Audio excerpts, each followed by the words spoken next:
Breaking news, Pangulong Bongbong Marcos, viral matapos lumabas ang totoong kulay. Grabe, lumabas ang totoong ganti ni Pbbm sa mga Duterte. Magugulat kayo sa sasabihin ni Pbbm mga kabayan. Ito pala talaga ang gagawin niya sa dating Pangulong Rodrigo Duterte. Ang tanong mga kababayan, ano kaya ang masasabi dito ni dating Pangulong Rodrigo Duterte pati na si VP Inday Sara sa panawagan ni Pbbm? Kaya naman mga kababayan, huwag na natin itong patagalin pa. Samahan niyo ako at sabay-sabay nating alamin ang mga maiinit na balita sa araw na ito.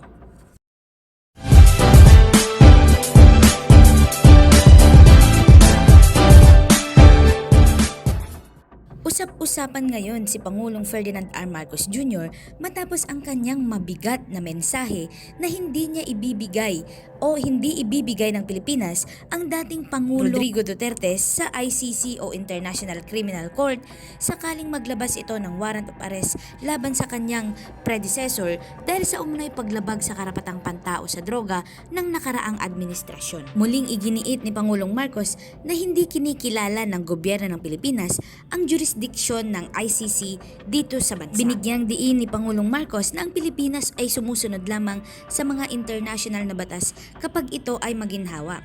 Iginiit din ng Pangulo na ang ating bansa ay sumusunod lamang sa sariling mga patakaran ng ICC at maaari lamang itong humakbang sa mga gawain ng isang bansa kung walang gumaganang judicial system.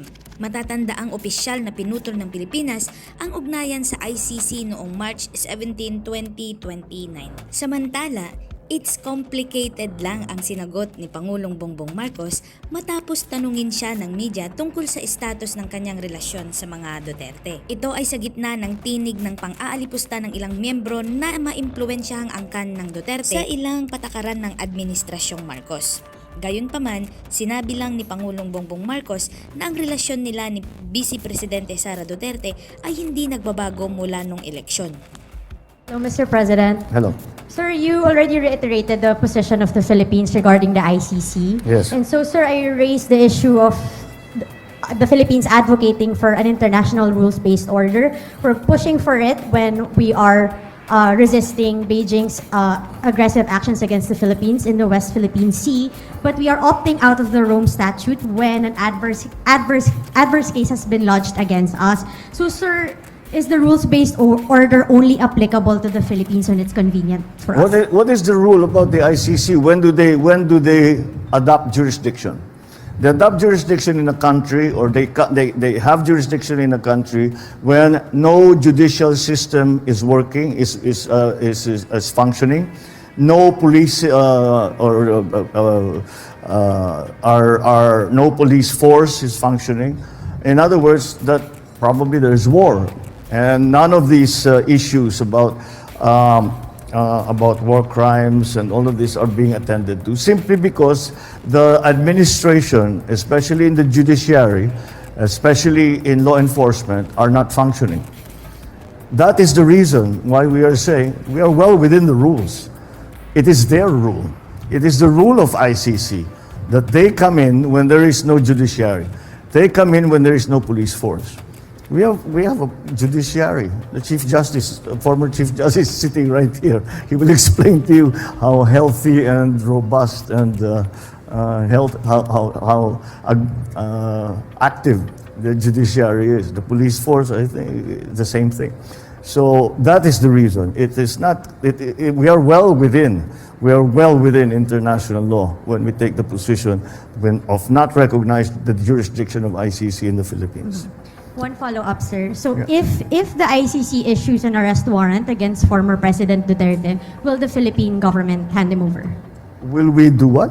Will the Philippine government hand him over if the ICC We don't issues- recognize the warrant that they will send to us. So that's a no. That's a no. Thank you, sir. Good afternoon, Mr. President. Last week, you said that you were horrified at the prospect of a gentleman's agreement between former President Duterte and China. Wouldn't you be? Of course. I think we all should, right? And you said as well, Mr. President, that he should be held accountable. And since then, experts have said that any such agreement compromising PH sovereignty or territory would be a violation of not just the 2016 arbitral ruling, but Philippine law.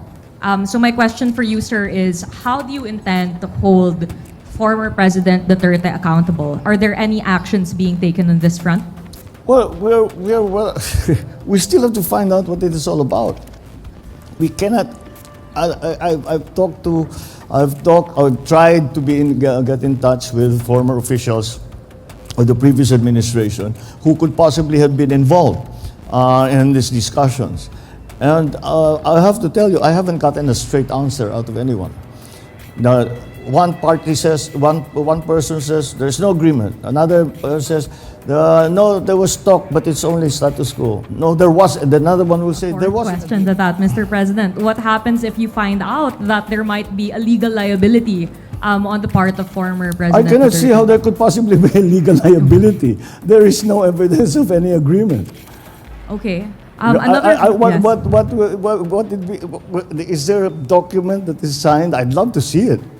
You know, it does not affect the Philippines. And if there is, I've said that before, when this first came up a few months ago, and it turns out that the Chinese are insisting that there's a secret agreement, and perhaps there is. And I said, I don't know anything about the secret agreement. Should there be such a secret agreement, I am now rescinding it. So I've rescinded it, if indeed it exists. We are so far from getting to the truth, to the nub of the thing. We are so far away from it yet that it's very hard to give a reaction to those questions. Let's get those three questions answered. We've answered the first one.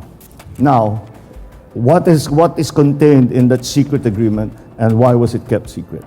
Those are the two questions left. Once we get those three answers, real answers, then we will know what to do. Just a quick follow-up, Mr. President. You also said last week that you found the silence of Vice President Sara Duterte understandable, even as her family members have attacked you lately. And some analysts have even said that the family is out to undermine your policy. How would you describe your relationship with the Duterte family currently? And how would you reconcile your continued allyship with the Vice President and her family's vocal disdain for your policy? It's complicated.